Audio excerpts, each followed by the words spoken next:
اعوذ باللہ السمیع العلیم من الشیطان الرجیم من ہمزہ ونفخہ ونفثہ بسم اللہ الرحمن الرحیم ربی یسر ولا تعسر وتمم بالخیر ربی زدنی علما ان الذین تولوا منکم یوم التقى الجمعان انما استزلهم الشیطان ببعد ما کسبوا ولقد عفا اللہ عنہم. یہ آیت دوبارہ ریپیٹ ہوئی ہے. ان اللہ غفور حلیم. یا ایھا الذین آمنوا لا تکونوا کالذین کفروا وقالوا لاخوانہم اذا ضربوا فی الارض او كانوا غزا لو كانوا عندنا ما ماتوا وما قتلوا ليجعل الله ذلك حسرة في قلوبهم والله يحيي ويميت واللہ بما تعملون بصیر. یہ دو آیتیں مبارکہ ہیں 155 156 سورہ آل عمران چوتھا سپارہ. ترجمہ کنز الایمان. بے شک وہ جو تم میں سے پھر گئے کیا مطلب لوٹ گئے، جس دن دونوں فوجیں ملی تھی ٹکرائی تھیں آپس میں، جن کی یعنی آپس میں کیا ہوا تھا، جہاد ہوا تھا. انہیں شیطان ہی نے لفزش دی، ٹھیک ہے، وسوسہ اندازی شیطان کی طرف سے ہوئی ان کے بعض اعمال کے باعث. ٹھیک ہے، یہ کیا اللہ نے فرمایا، تزلّا انما استزلهم الشیطان ببعد ما کسبوا، بعض اعمال کے باعث یا سبب. اور بے شک دیکھیے یہاں پر بات اللہ نے فرمائی وَلَقَدْ عَفَا اللَّهُ عَنْهُمْ، اور آیت نمبر 152 میں سورہ آل عمران میں اللہ نے فرمائی وَلَقَدْ عَفَا اللَّهُ عَنْكُمْ. کم اور ہم کا فرق یہ ہے کہ کم جمع مذکر حاضر کی ضمیر ہے اور ہم جو ہے جمع مذکر غائب کی ضمیر ہے. ٹھیک ہے، خطاب اللہ نے سب کو فرمایا، تمام یعنی صحابہ کو، اور باقاعدہ تحقیق کے ساتھ یقینی بات تاکید کے ساتھ اللہ نے فرمائی. وَلَقَدْ وہاں بھی فرمایا، وَلَقَدْ یہاں بھی فرمایا. ٹھیک ہے، لام بھی ہے اور یعنی تاکید برائے تاکید اللہ تعالیٰ نے یہ بات فرمائی کہ اللہ نے انہیں معاف فرما دیا، اللہ نے ان سب کو معاف فرما دیا. اور وہاں 152 پہ فرمایا کہ اللہ نے تم سب کو معاف فرما دیا. یقینی طور پر اللہ تعالیٰ نے سب کو معاف کر دیا، بلا شک و شبہ یہ یقینی بات ہے کہ اللہ نے سب کو معاف کر دیا. ٹھیک ہے، بے شک اللہ معاف کرنے والا بھی ہے اور حلم والا بھی ہے. حلم ابھی آگے چل کے ہم آپ کو حلم کی بات بھی بتا دیں گے. ایک تو ہوتا ہے صبر، ٹھیک ہے، کوئی تکلیف آپ کو پہنچائے تو آپ اس پہ صبر کریں، اور ایک ہوتا ہے حلم. تو اس پہ بات، یہ اللہ کا ایک نام ہے، حلیم بھی اللہ کا ایک نام ہے. اے ایمان والو، ان کافروں کی طرح نہ ہونا جنہوں نے اپنے بھائیوں کی نسبت کہا جب وہ سفر یا جہاد کو گئے کہ ہمارے پاس ہوتے تو نہ مرتے اور نہ مارے جاتے. ٹھیک ہے، کیا کہا انہوں نے، لو کانوا عندنا ما ماتوا وما قتلوا. ٹھیک ہے، نہ تو ان کو موت آتی، نہ وہ مرتے، اور نہ ہی وہ شہید کیے جاتے. ٹھیک ہے، کیا کہا انہوں نے، نہ مرتے اور نہ شہید کیے جاتے. اب یہ آپ دیکھیے، اگر آپ اپنے زمانے کے کسی بزرگ کو کہیں نا کہ مرتے یا مارے جاتے تو بہت سے لوگوں کے نزدیک کیا ہوتا ہے، بے ادبی ہو جاتی ہے. خود یہ ترجمہ لکھنے والوں کی جو پوری ایک کہنا چاہیے کہ جماعت ہے، یا آپ کہیں کہ جو ایک فرقہ ہے، وہ بھی اس بات کا بڑا خیال رکھتا ہے کہ اپنے بزرگوں کو، جس کو انہوں نے خود بزرگ بنایا ہے، ان کے بارے میں بزرگی کا کوئی یقینی حکم بھی ہمارے پاس نہیں ہے کہ وہ بزرگ ہیں کہ نہیں ہیں. بلکہ بسا اوقات تو ایسے لوگ بزرگ بنے ہوئے ہیں جو شرک کی دعوتیں بھی دے رہے ہیں، بدعتیں عام پھیلا رہے ہیں، لیکن وہ بزرگ بنے ہیں، لیکن ان کے لیے آپ مرنا نہیں کہہ سکتے. لیکن یہ کس کی بات ہو رہی، صحابہ کرام رضی اللہ تعالیٰ عنہم کے بارے میں. تو یہاں آرام سے ترجمہ کر دیا ہے مرتے اور مارے جاتے. ٹھیک ہے، خیر اب لازمی بات ہے کہ انسان قرآن مجید کے الفاظ کو کیسے بدلے گا. بہت بدلنا بھی چاہے تو قرآن کو اللہ تعالیٰ کو کیا ادب سکھائے گا کیا.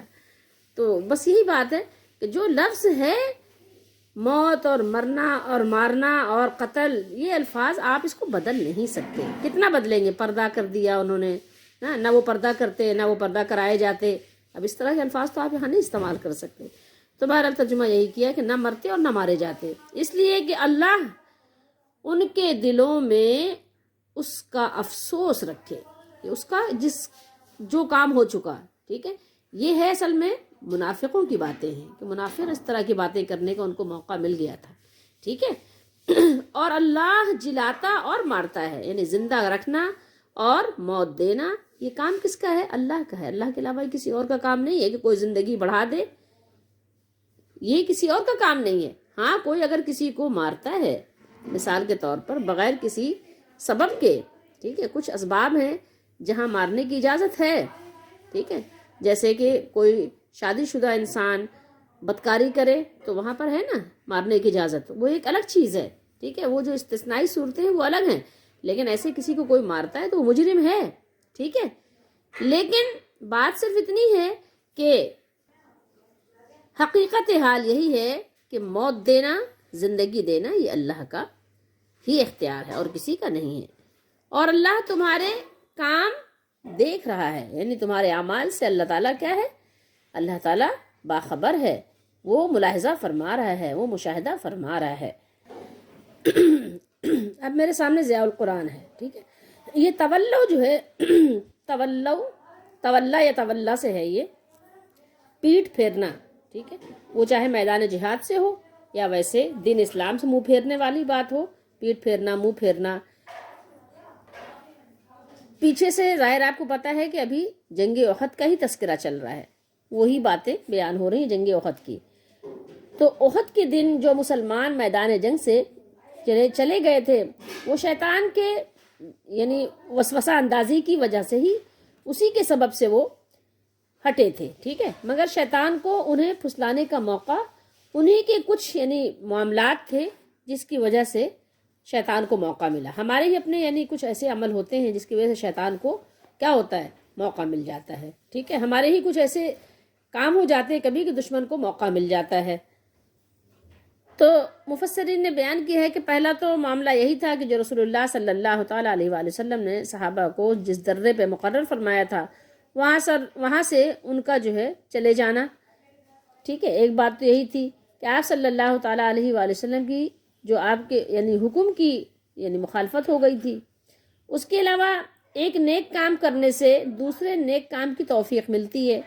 ٹھیک ہے، اور ایک گناہ کر دینے سے کیا ہوتا ہے؟ دوسرے گناہ کا یعنی صدور بھی ہو جاتا ہے. ایک غلطی سے پھر دوسری غلطی، تیسری غلطی، ایسا ہوتا ہے عموماً. تو یہاں پر یہی اللہ تعالیٰ نے بیان فرمایا ان الذین تولوا منکم یوم التقى الجمعان انما استزلهم الشیطان ببعض ما کسبوا. بے شک جو لوگ تم میں سے جبکہ مومنوں اور کافروں کی دو جماعتیں ایک دوسرے سے کیا ہوا تھا؟ گتھم گتھا ہوئی تھی، آمنے سامنے ہوئی تھی، مقابلے پر آئی تھی. ٹھیک ہے، تو کیا ہوا؟ جنگ سے بھاگ گئے تو ان کے بعض افعال کے سبب شیطان نے ان کو کیا کیا؟ پھسلا دیا. ٹھیک ہے، پھسلا دیا یعنی ان کے بعض سابقہ جو معاملات ہوئے تھے اس کے سبب، جیسا کہ بعض سلف نے کہا ہے کہ نیکی کا ثواب بعد میں نیکی کی صورت میں اور برائی کا بدلہ کیا ہوتا ہے؟ بعد میں برائی کی صورت میں ملتا ہے. اللہ تعالیٰ ہم سب کو بچائے. تو یہ معاملات اللہ تعالیٰ نے کچھ بیان فرمائے ہیں، لیکن ہمیں کیا کرنا ہے؟ اس پہ تبصرہ کرنا ہے صحابہ کرام رضی اللہ تعالیٰ عنہم پہ.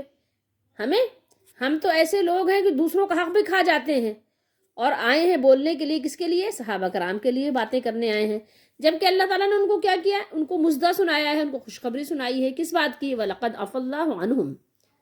ٹھیک ہے، وَلَقَدْ عَفَا اللَّهُ عَنْكُمْ، اس بات کا ان کو مژدہ بھی سنایا جا چکا ہے.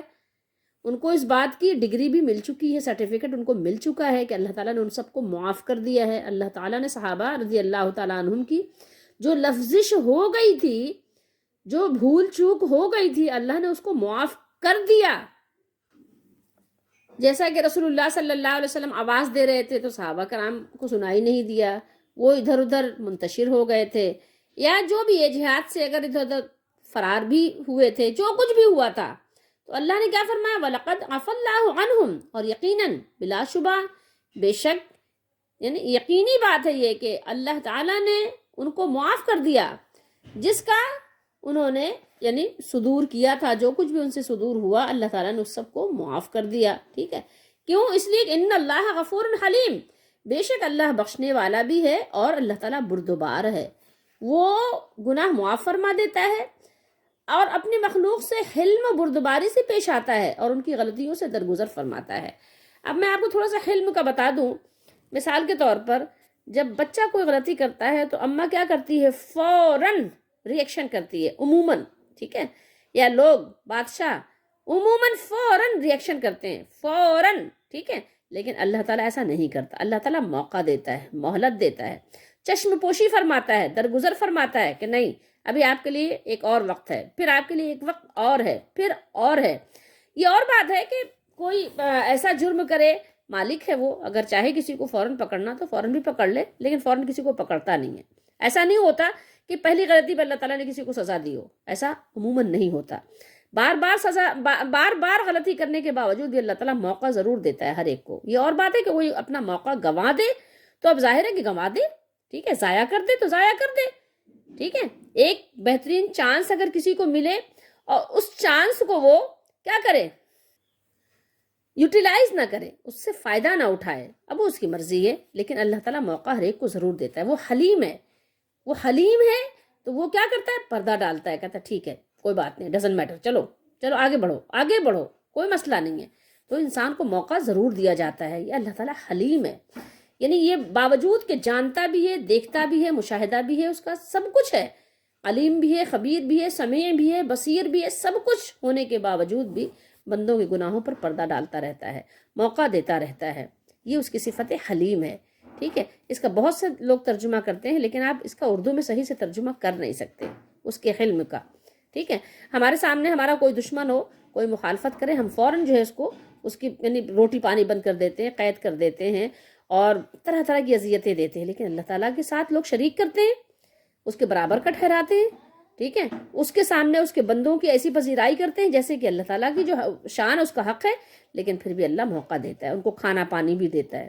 آپ نے دیکھا ہوگا نا، کافروں کو بھی روزی روٹی کا بھی انتظام رکھتا ہے، ان کو محلات بھی دیتا ہے، ان کو اولاد بھی دیتا ہے، ان کو زندگی بھی دیتا ہے، ان کو صحت بھی دیتا ہے، ان کو عزت و شہرت بھی دیتا ہے، اور سب کچھ اللہ تعالیٰ باوجود قدرت کے دیتا ہے۔ چاہے تو ان کو فوراً مروڑ دے، فوراً ان کو راستے سے ہٹا دے، ٹھیک ہے، لیکن ہمارے پاس اگر ایسا کوئی آپشن آ جائے، ہم اپنے دشمن کو چھوڑتے ہیں، ایک لمحے کے لیے برداشت نہیں کر سکتے، لیکن اللہ تعالیٰ حلیم ہے۔ تو ان آیت مبارکہ کو سامنے رکھتے ہوئے اگر صحابہ کرام رضی اللہ تعالیٰ عنہم پر کوئی زبان اپنی دراز کرے تو پھر وہ خود اپنا نتیجہ بھگتنے کے لیے تیار رہے۔ جسے اللہ تعالیٰ نے معاف فرما دیا، کون ہوتا ہے ان کے بارے میں بات کرنے والا؟ اللہ تعالیٰ نے ان کو معاف فرما دیا، کون ہوتا ہے کہ ان کو تان و تشنی کے ذریعے سے یاد کرے، ٹھیک ہے۔ کسی کو اس کا حق ہی نہیں ہے، کسی کو حق نہیں ہے، اللہ تعالیٰ نے کسی کو حق دیا ہی نہیں۔ اللہ تعالیٰ مالک ہے، وہ جانتا ہے ان کے اخلاص کو، وہ مخلص ہیں، مخلص اپنے مخلصین مومنین کو اللہ تعالیٰ نے خطاب کر کے فرمایا، ٹھیک ہے۔ تو اب کسی کو یہ حق ہی نہیں پہنچتا۔ خطاب اللہ نے کس سے کیا؟ مومنین صادقین سے کیا ہے کہ ان کو اللہ تعالیٰ نے مصیبتوں کی بھٹی میں کیا کیا؟ ان مصیبتوں کی بھٹی میں تمہیں اس لیے ڈالا گیا کہ کھوٹا کھرا الگ الگ ہو جائے، ٹھیک ہے، اور اللہ تعالیٰ نے تمام میل کچیل دور فرما دیا، اللہ تعالیٰ نے دھو دیا، پاک صاف کر دیا، ٹھیک ہے۔ اب تم کیچڑ ڈالنے والے کوئی بھی نہیں ہو سکتے۔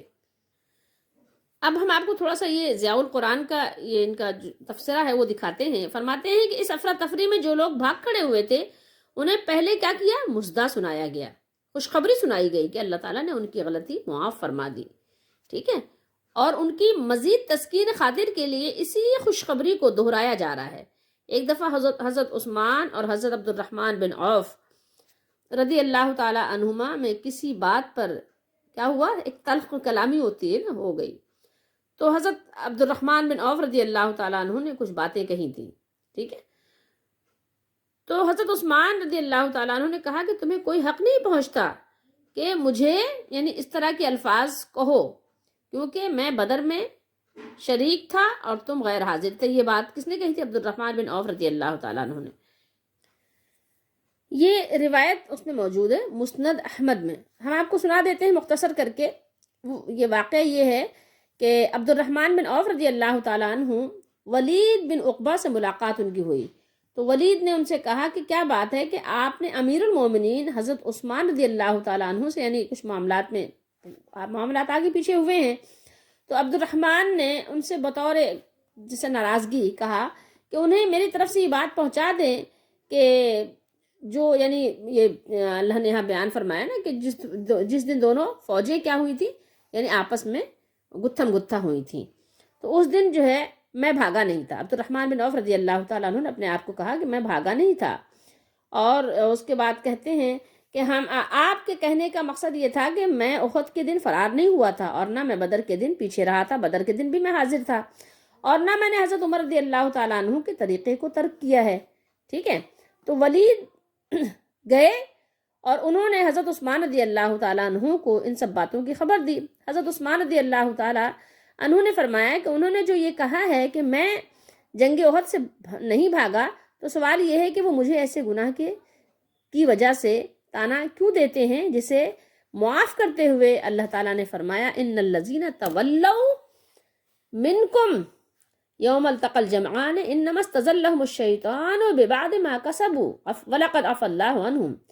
جو لوگ تم میں سے احد کے دن جبکہ مومنوں اور کافروں کی دو جماعتیں ایک دوسرے سے گتھم گتھا ہوئیں تو جنگ سے بھاگ گئے، تو ان کے بعض افعال کے سبب شیطان نے ان کو پھسلا دیا، مگر اللہ نے ان کا قصور معاف کر دیا۔ ہاں، انہوں نے جو یہ کہا ہے کہ میں نے جنگ بدر میں شرکت نہیں کی تھی، تو وہ اس لیے کہ رقیہ بنت رسول اللہ صلی اللہ علیہ وسلم ان دنوں بیمار تھیں، یعنی رسول اللہ صلی اللہ علیہ وسلم کی جو بیٹی تھی حضرت عثمان بن عفان رضی اللہ تعالیٰ عنہ کے نکاح میں تھی، اور اس وقت وہ بیمار تھیں اور کوئی اور تیمارداری کرنے والا نہیں تھا، خدمت کرنے والا نہیں تھا، تو حضرت عثمان رضی اللہ تعالیٰ عنہ جو ان کے شوہر تھے، ان کی تیمارداری کرنے کی وجہ سے جنگ بدر میں شریک نہیں ہوئے تھے۔ تو وہ تیمارداری میں فرمایا کہ میں مصروف تھا، حتیٰ کہ وہ وفات پا گئی، ان کا انتقال ہو گیا۔ رسول اللہ صلی اللہ علیہ وسلم نے مجھے بدر کے مال غنیمت میں سے حصہ دیا تھا، یعنی جب رسول اللہ صلی اللہ علیہ وسلم نے مال غنیمت سے حصہ دیا تو کیا مطلب ہوا کہ مال غنیمت سے حصہ جس کو رسول اللہ صلی اللہ تعالیٰ علیہ وآلہ وسلم نے دیا ہو تو وہ گویا جنگ میں شریک تھا۔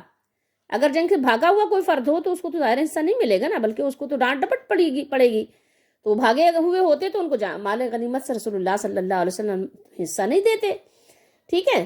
تو گویا کہ میں جنگ میں شریک تھا، رسول اللہ صلی اللہ علیہ وسلم نے جبھی تو حصہ دیا، اور انہوں نے جو یہ کہا ہے کہ میں نے حضرت عمر رضی اللہ تعالیٰ عنہ کے طریقے کو چھوڑ دیا ہے، تو سوال یہ ہے کہ حضرت عمر رضی اللہ تعالیٰ عنہ کے طریقے کے مطابق نہ تو میں عمل کر سکتا ہوں اور نہ وہ خود عمل کر سکتے ہیں، یعنی ان کا ایک طریقہ تو کس قدر، یعنی کیسا طریقہ انہوں نے اپنے لیے اختیار کیا، یہ تو ہر کس و ناقص کی بس کی بات نہیں، ہر ایک تو نہیں کر سکتا عمر رضی اللہ تعالیٰ عنہ والے طریقے کو اختیار۔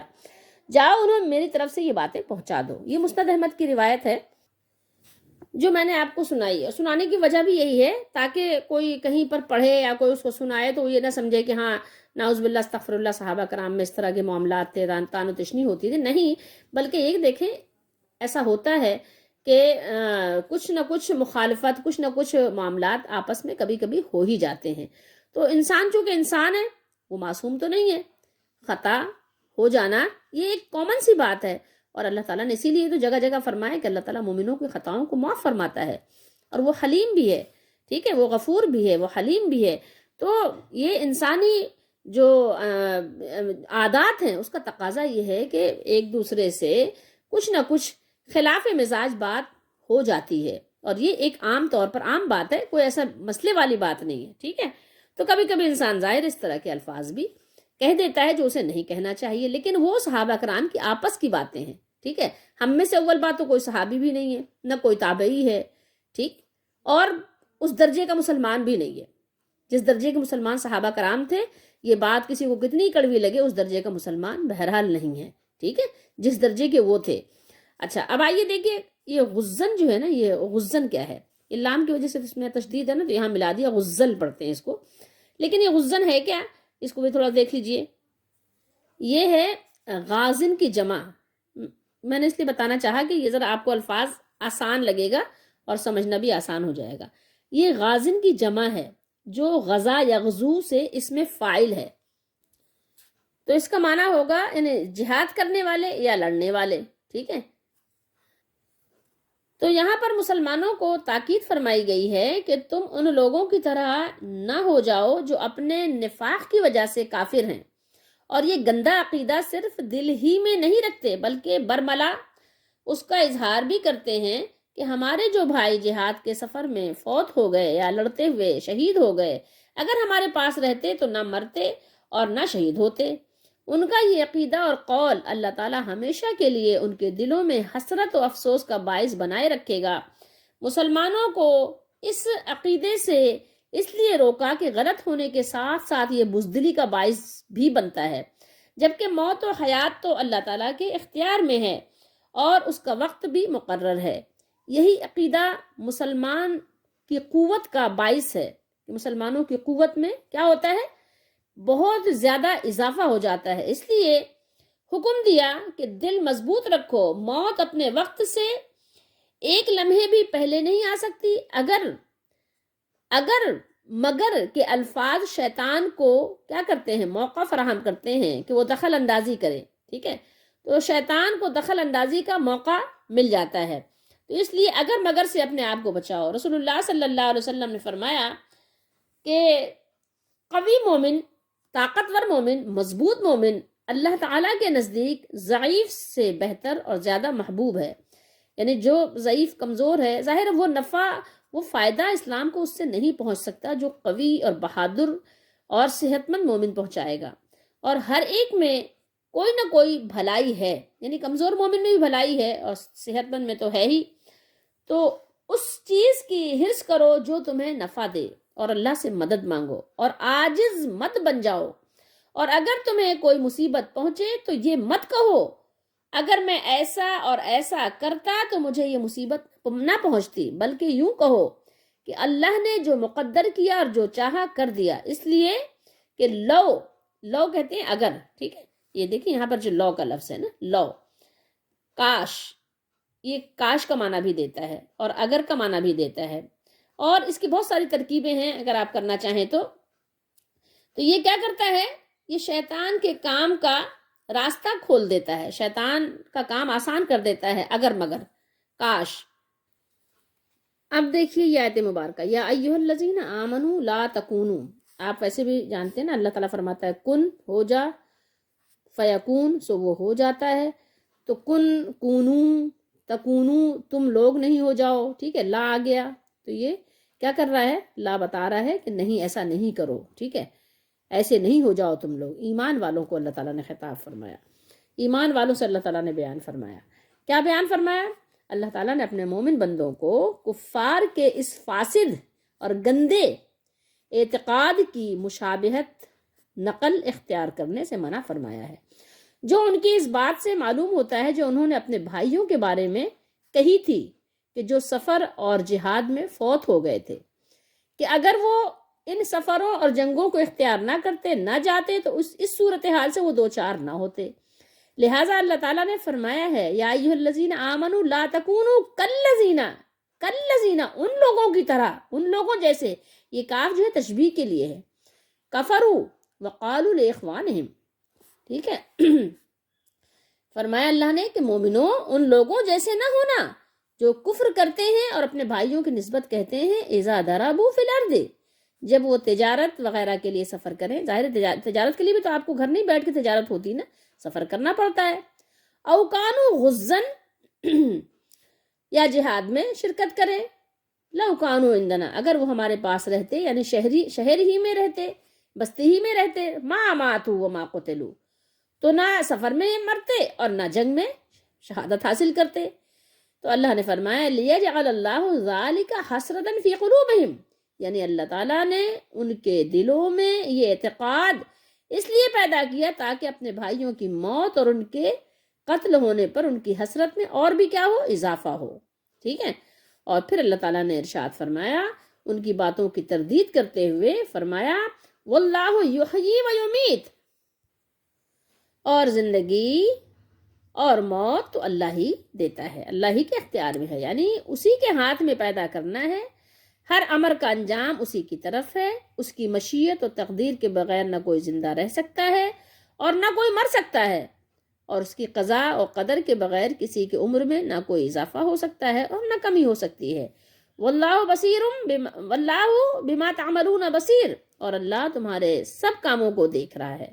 اس کا علم اس کی بصارت اس کی ساری مخلوق میں نافذ ہے، اور مخلوق کے امور میں سے کوئی چیز بھی اس سے مخفی نہیں ہے، چھپی ہوئی نہیں ہے۔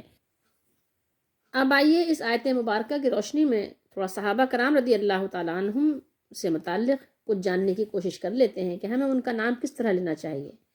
اہل سنت والجماعت کا یہ عقیدہ ہے کہ صحابہ کرام رضی اللہ تعالیٰ عنہم معصوم نہیں ہیں، کہ وہ گناہوں سے معصوم ہیں، ان سے غلطی ہو نہیں سکتی، خطا ہو نہیں سکتی۔ یہ عقیدہ ہمارا نہیں ہے۔ ان سے خطا بھی ہو سکتی ہے، ان سے بھول چوک بھی ہو سکتی ہے، ٹھیک ہے، ایسا ہو سکتا ہے، لیکن اس کے باوجود امت کے لیے جائز نہیں کہ ان کی طرف کسی برائی اور عیب کو منسوب کرے۔ بیٹھے تو کیا کرے کہ صحابہ کرام کے عیوب بیان کرنے لگ جائے، یہ کسی بھی صورت میں کسی کے لیے جائز نہیں ہے۔ اللہ تعالیٰ نے اس بات کو گوارا نہیں کیا۔ اللہ تعالیٰ نے پہلے ان کو معافی سنا دی۔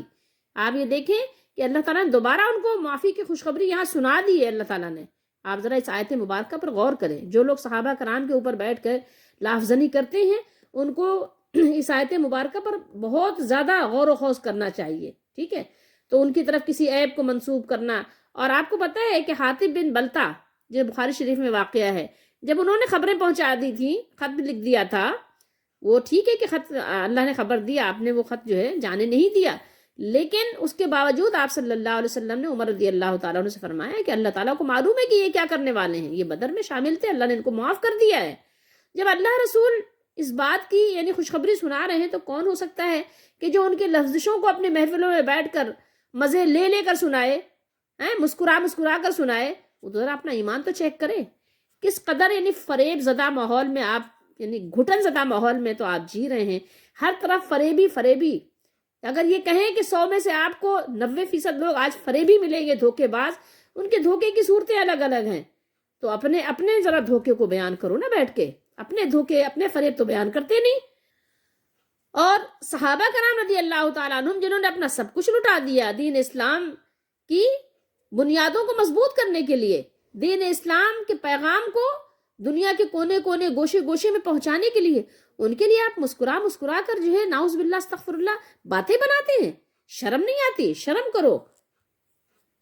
اس طرح کی باتیں بیان کرنے سے ذرا اپنے آپ کو تنبیہ کرو، روکو، ٹھیک ہے۔ جب اللہ تعالیٰ نے خود اپنے قرآن میں، اپنے کلام میں، کلام مجید میں بزرگی والے اللہ تعالیٰ نے اس کتاب قرآن مجید میں اللہ تعالیٰ نے ان کی تمام خطاؤں کو معاف فرما دیا۔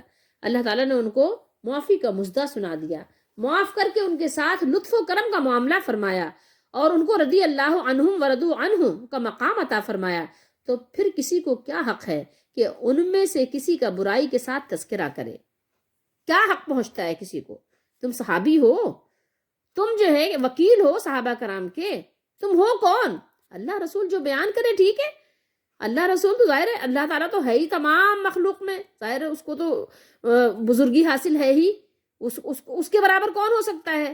رسول علیہ السلام یا کوئی نبی کبھی بھی انہوں نے اللہ کے برابری کا دعویٰ نہیں کیا، اور رسول علیہ السلام کے ظاہر صحابہ ان کے سپاہی ہیں، خادم ہیں صحابہ کرام، تو رسول علیہ السلام جو چاہیں ان کے بارے میں بیان کریں، ٹھیک ہے، لیکن میں اور آپ کون ہو سکتے ہیں کہ برائی کے ساتھ ان کا تذکرہ کریں؟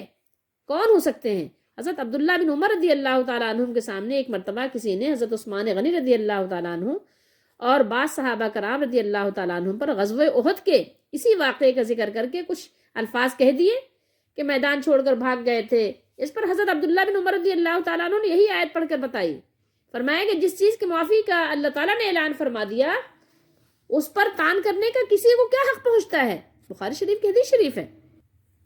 اس لیے جو بھی مسلمان ہیں جو قرآن و سنت پر ایمان رکھتے ہیں، وہ اس بات پر متفق ہیں کہ تمام صحابہ کرام کی تعظیم اور ان پر طعن و اعتراض سے پرہیز ہم سب پر واجب ہے، لازم ہے۔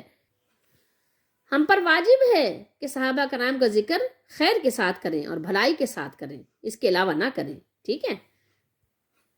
صحابہ کرام کے کارنامے اپنے بچوں کو سنائیں، ان کی بزرگی جو کچھ تھی وہ بیان کریں، وہ سنائیں، وہ بتائیں، اپنے نسلوں کو بتائیں، اپنے نوجوانوں کو بتائیں، اپنے بچوں کو بتائیں، اپنے مجمع میں اعلان کریں کہ صحابہ کرام نے کیسی سرفروشی کی، کیسے جو ہے اسلام کے لیے اپنی جانیں پیش کر دیں. اور اس کے علاوہ ہم پر تمام صحابہ کرام رضی اللہ تعالیٰ عنہ کی تعظیم واجب ہے. ٹھیک ہے، اور ان پر اعتراض کرنے سے ہم سب کو باز رہنا چاہیے، یہ بھی ہم پر واجب ہے.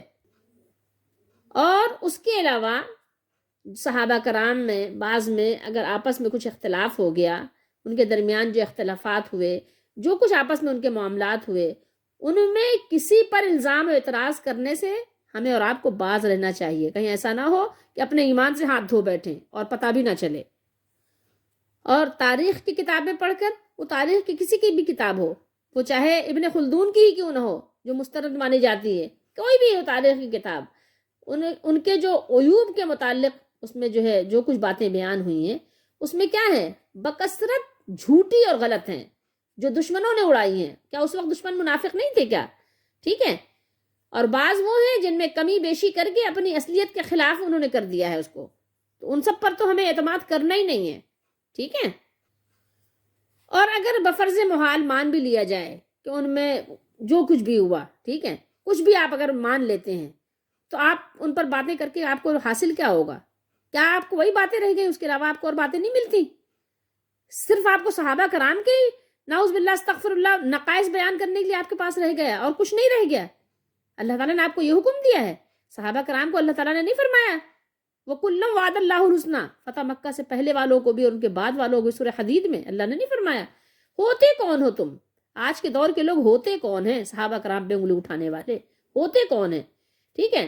بالفرض جہاں وہ معذور بھی نہ ہوں، اگر ویسے تو بہت ساری چیزوں میں ظاہر عذر ہوتا ہے، تو اللہ تعالیٰ کا قانون یہ ہے، اللہ نے کیا فرمایا، ان الحسنات یذہبن السیئات، یعنی کیا ہے، اعمال صالحہ سے برے اعمال کا بھی اللہ تعالیٰ کفارہ فرما دیتا ہے، وہ کفارہ ہو جاتا ہے.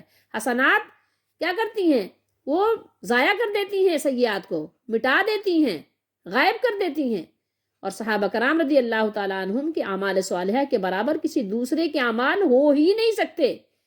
ایک جنگ میں جو انہوں نے رسول اللہ صلی اللہ تعالیٰ علیہ وآلہ وسلم کے ساتھ شرکت کی ہے، بتائیں کہ کیا اس کا کوئی مقابلہ کر سکتا ہے؟ کوئی عمل لا سکتا ہے اس جیسا؟ یا صحابہ کرام رضی اللہ تعالیٰ عنہم نے جو 2 رکعتیں رسول اللہ صلی اللہ علیہ وسلم کے پیچھے فرض ادا کی ہیں فجر کے، یا 3 رکعتیں جو انہوں نے ادا کی ہیں مغرب کی، تو بتائیے ان 2 رکعتوں کا کوئی مقابلہ کر سکتا ہے؟ کسی کے پاس ہیں وہ 2 رکعتیں جو صحابہ نے ادا کی تھی رسول اللہ صلی اللہ علیہ وسلم کے پیچھے؟ 2 رکعتیں کسی کے پاس ہیں؟ یا رسول اللہ صلی اللہ علیہ وسلم کے پیچھے جو انہوں نے رمضان کی 3 راتوں میں جو انہوں نے تراویح پڑھی تھی، کیا ہے کسی کے پاس ان میں سے 2 رکعت جو رسول اللہ صلی اللہ علیہ وسلم کے پیچھے انہوں نے پڑھی تھی؟ ہم میں سے بھی کوئی دعویٰ کر سکتا ہے کہ ہاں ہم نے بھی رسول اللہ صلی اللہ علیہ وسلم کے ساتھ ایک جہاد میں شرکت کی تھی، ہم نے بھی 2 رکعتیں رسول اللہ صلی اللہ علیہ وسلم کے پیچھے پڑھی تھی؟ سوچئے، ہم نے بھی رسول اللہ صلی اللہ علیہ وسلم کے لیے وضو کا پانی رکھا تھا، ان کو مسواک پیش کیا تھا. ہے کسی کے پاس کوئی عمل؟ ہم نے بھی جو کچھ تھا ہم نے رسول اللہ صلی اللہ علیہ وسلم کے لیے پیش کر دیا تھا. ہم نے بھی ایک وقت رسول اللہ صلی اللہ علیہ وسلم کو جو کی روٹی اور لوکی کا سالن کھلایا تھا. ہم میں سے کسی کے پاس یہ عمل ہے؟ بتائیے. ہم نے میں سے کوئی ایک روٹی کا ملیدہ بنا کر رسول اللہ صلی اللہ علیہ وسلم کو دعوت پیش کی تھی؟ کیا ہے ہم میں سے کوئی ایسا؟ اور سب سے بڑی بات، رسول اللہ صلی اللہ علیہ وسلم نے فرمایا کہ میرے صحابہ کو برا نہ کہو. ٹھیک ہے، بے شک کہ آپ نے یہ کسی صحابی سے ہی فرمایا ہے، لیکن کیا مطلب ہے؟ آپ کیا ان لوگوں کو صحابہ کے درجے سے خارج کرتے ہیں جنہوں نے ایک لمحے کے لیے رسول اللہ صلی اللہ علیہ وسلم کو دیکھا؟ کیا وہ صحابہ نہیں ہیں؟ کیا صحابہ کی تعریف آپ نے نہیں پڑھی کہ صحابہ کسے کہتے ہیں؟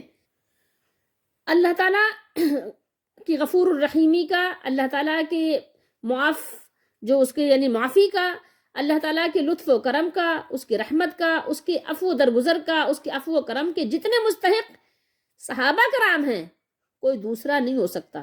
اس لیے کسی کو یہ حق نہیں کہ ان کے اعمال پر کوئی مواخذہ کرے، بیٹھ کے تبصرے کرے، باتیں کرے، ٹھیک ہے، ٹھٹھا کرے، اور ان میں سے کسی پر طعن و اعتراض کی زبان کھولے.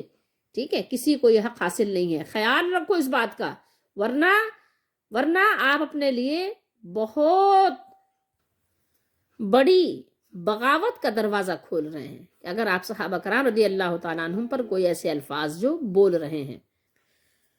اور یاد رہے کہ اللہ تعالیٰ نے یہاں جو معافی کا اعلان فرمایا ہے تو اس سے آپ کو اور مجھے کیا پتہ چلتا ہے؟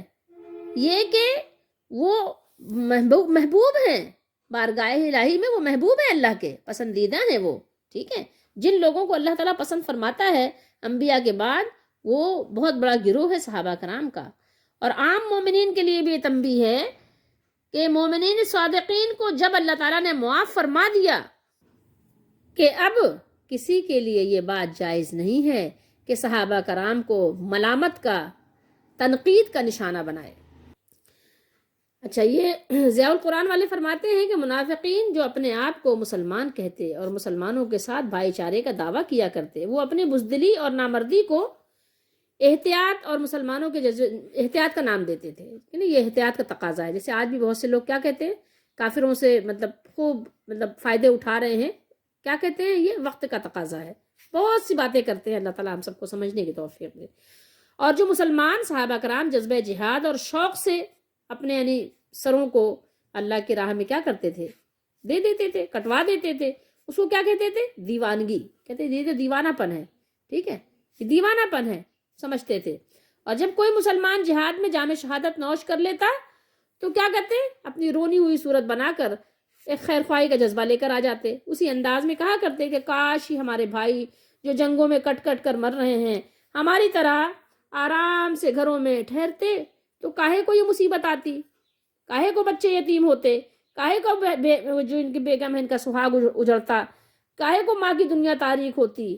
اللہ تعالیٰ مسلمانوں کو ان باتوں سے آگاہ فرما رہا ہے کہ مسلمانوں ہوشیار ہو جاؤ، ان مکاروں کے فریب میں نہ آنا، موت و حیات کہاں ہے، میرے قبضے قدرت میں ہے، میں چاہوں تو تمہارے گھروں کے اندر بھی تمہارے دل کو بند کر دوں، ٹھیک ہے، اور میں چاہوں تو جنگوں کے گھیراؤ میں سے بھی تم کو بچا کر لے آؤں۔ تو یہ چیزیں انسان کو مضبوط بناتی ہیں، قوت فراہم کرتی ہیں۔ جب اللہ پر اتنا اعتماد ہو، اتنا بھروسہ ہو، اتنی اللہ تعالیٰ پر ایسا توکل ہو تو لازمی بات ہے کہ انسان مضبوط ہو جاتا ہے، اس کے اندر قوت اور جواں مردی جو ہے وہ کیا ہوتی ہے، وہ بڑھ جاتی ہے۔ اور جب انسان ہر وقت موت سے ڈرتا رہتا ہے تو کیا ہوتا ہے، بزدل ہو جاتا ہے۔ اللہ تعالیٰ بزدلی سے مومنوں کو بچانا چاہتا ہے، اور نبی کریم صلی اللہ تعالیٰ علیہ وآلہ وسلم نے بزدلی سے پناہ مانگی ہے، اور جس سے اس سے پناہ مانگی جائے، جس سے نبی پناہ مانگے تو آپ جان لیجئے کہ وہ چیز ظاہر ہے کہ کوئی اچھی نہیں ہے جب بھی پناہ مانگی ہے۔ اگر اچھی چیز ہوتی تو لازمی بات ہے کہ پناہ نہیں مانگی جاتی، اللہ کی پناہ مانگی ہے نبی کریم صلی اللہ علیہ وسلم نے۔ تو اس لیے ہمیں چاہیے کہ ہم اللہ پر پورا بھروسہ کریں، اللہ پر بھروسہ کر کے دین کا کام کریں، ٹھیک ہے، دنیا سے بقدر ضرورت ہی لیں، بہت زیادہ دنیا میں اپنے آپ کو انوالو کرنے کی ضرورت نہیں ہے۔ اللہ تعالیٰ ہم سب کا حامی و ناصر ہو۔